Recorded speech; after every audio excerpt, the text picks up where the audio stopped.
Okay, so the title of my PowerPoint is Fish Don't Enjoy the Pollutants, the Effect of Lawn Product H2O Pollution on Goldfish Respiration. Background. Pollution takes needed oxygen from water. Gills are a fish's lungs. Normal BPM range for a comet goldfish is 80 to 110 beats per minute. The lower the water temperature is also the lower the BPM, and some lawn products soak into the grass. My rationale is the purpose of this experiment was to show what common water pollution does to a fish's heart rate. There's my works cited. My Tesla question was how does 2% of fertilizer or weed killer affect the respiration beats per minute of a fish in 1 minute? Hypothesis: If there are fish present in the water with no pollutants versus 2% of fertilizer or weed killer, then the weed killer will have a greater effect on the fish's BPM, increasing it because the ingredients in the fertilizer are already naturally occurring in the environment, like nitrogen and phosphate, whereas weed killer contains dicamba, which is toxic to the cold water goldfish.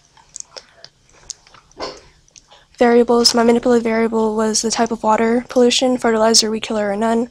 Responding variable, the breathing rate of BPM.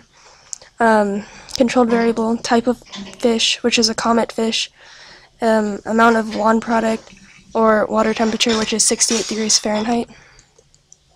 So basically, my procedure was to get 5 fish of the same type and put them into separate containers and make a solution in a gallon of water with 2% of fertilizer, then use a net to move the fish into the 1 gallon, let the fish rest, and then count the BPM for 1 minute. Repeat those steps with the rest of the fish, and then repeat the steps for more trials, and then repeat with weed killer and without any.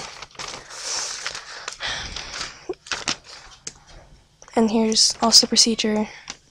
And this shows the fish 1 and fish 2, and then fish 3 and fish 4, and fish 5, and then overall averages. So the normal had 96.72 beats per minute, and weed killer 129.44 ppm, and fertilizer 117.92, which meant that the weed killer has the highest BPM level, meaning that the water pollution did the most damage to the fish. The data analysis diagram.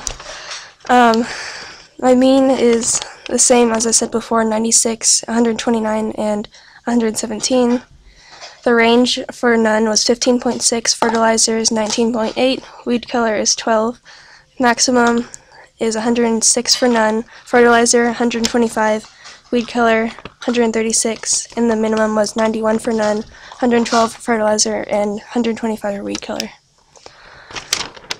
My graph shows that the pollution being the worst for the fish to live in is the weed killer because it has the highest BPM.